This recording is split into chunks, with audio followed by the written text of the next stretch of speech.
If you need to close your Squarespace account quickly, follow these straightforward steps to ensure a smooth process. Step 1. Login.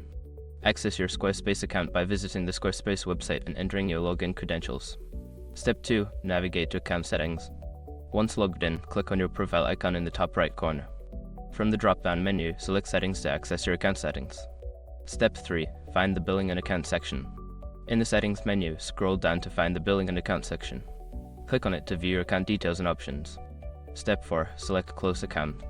Within the Billing and Account section, look for the option that says Close Account. Click on this option to begin the account closure process. Step 5. Confirm closure.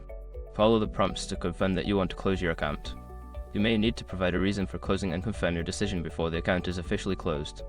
Once you have completed these steps, your Squarespace account will be closed. Make sure to back up any important data before proceeding, as this action is reversible.